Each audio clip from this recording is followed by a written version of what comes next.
Hi, this is Beth Azor, and this is my podcast, I Own a Shopping Center, Now What? So I know you all have heard me speak about collecting sales from tenants in the past and how important I feel that it is. Well, now I have an excellent story to share with you. So I did a lease probably 18 months ago with a franchise orthopedic shoe concept.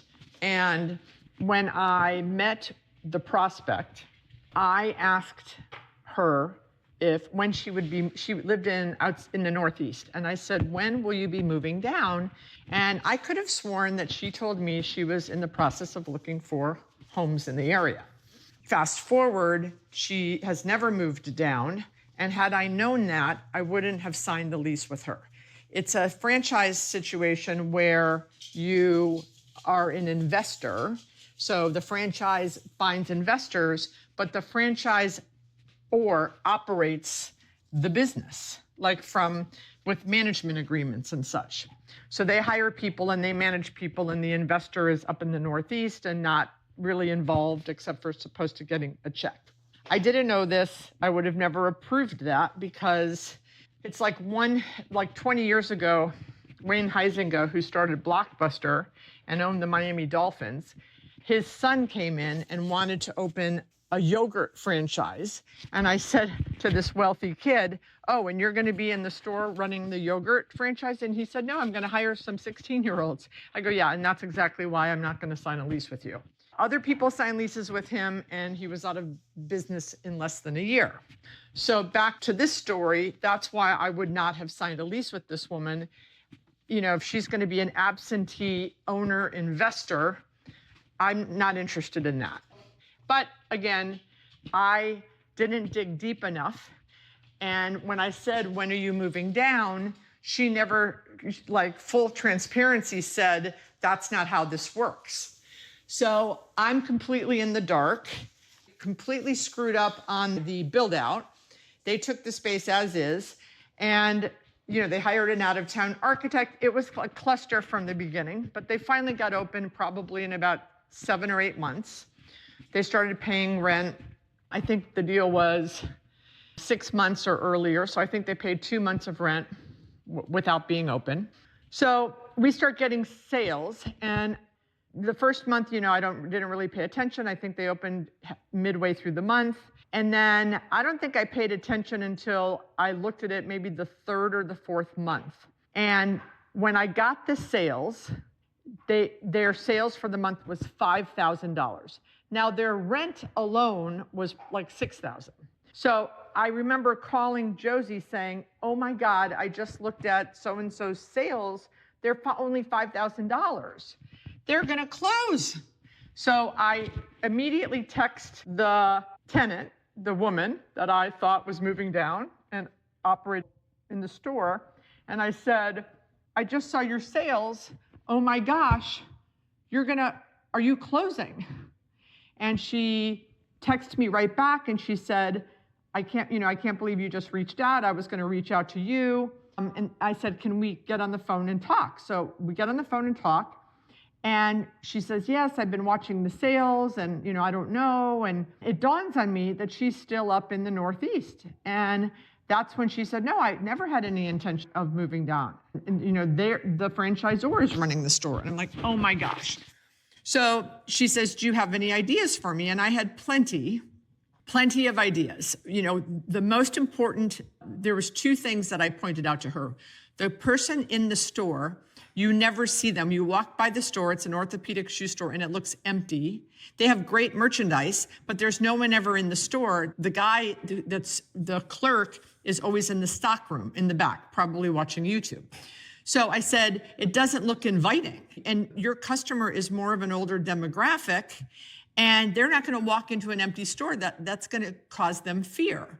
And so she said, okay. And then the other thing is we had Caneswear that was doing a big Panther signing, and I went to tell all the tenants, and they said, no, we can't have it. Our store won't be open that day. We don't have anyone to, the guy needs a day off. And I said, oh my, and this is probably in the second month of them opening. I said, you're going to miss 1,000 people standing outside your door where you could hand water to them like crazy, that you're not going to take advantage of this. But that I didn't mention that to this woman. I had mentioned it to one of the members of the franchise organization. So I told her that story also. So she said she's going to get on it and work on it. And I said, you have the wrong guy. And she goes, well, I'm not in charge of hiring. It's these other people. I'm like, well, you're the investor, you're the owner. I'm telling you, you have the wrong guy. So then the sales continued to be dismal. 2 months or 3 months later, the franchise president comes to visit me. And he obviously, guess what he wants? He wants me to lower the rent. And I'm like, I am not her partner. You guys are her partner. You're in charge of running her whole store.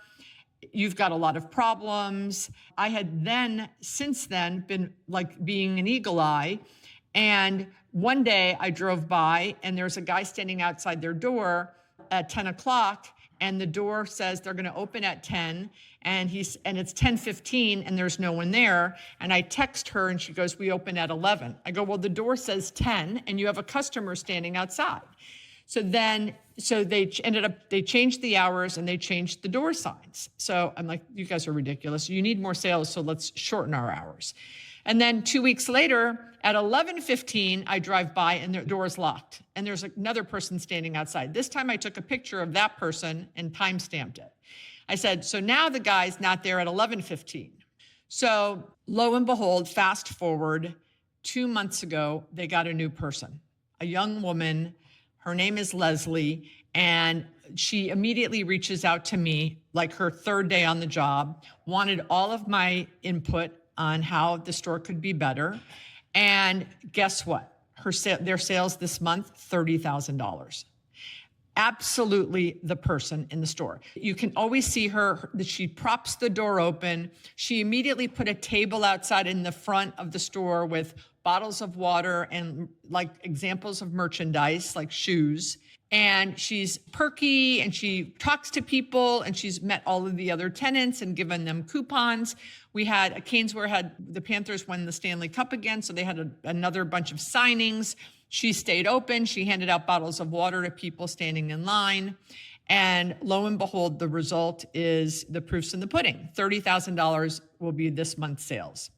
So this is why I get the sales. And I know that you guys can't be involved in your properties if they're not in your neighborhood like mine. I get that. But you certainly can see the sales and know that you have a problem, or know that someone's doing great, or know that if someone's doing great and now they have a problem, you can monitor that from afar and you can pick up the phone and you can call your tenant. So I was very excited this month to hear that they're tracking 30,000 for July. That is 8 times what the other guy was doing. They should have gotten rid of that guy when I said, 9 months ago. So this is the story. Get your sales, super important. Hope you're enjoying the podcast. Subscribe, share, like, make a comment on social media, and spread the word. Have a great week. Hey, listeners of I Own a Shopping Center, Now What? We have done some research and we have found out that 92% of the listeners are men in the ages of 50 to 70. So what I wanted to do is shout out to all of you. Thank you for listening. But I wanted to shout out to all of you. If you have a wife or a sister or a daughter, I have a conference every year in March called the Women's Real Estate Investment Summit. There are 250 women that attend, and probably 75% of them are investors in all kinds of different asset classes. We've had women that are fix and flippers, women that have invested in storage, hospitality, student housing, of course, retail, and you name it, senior living, multiple different asset classes, car wash funds.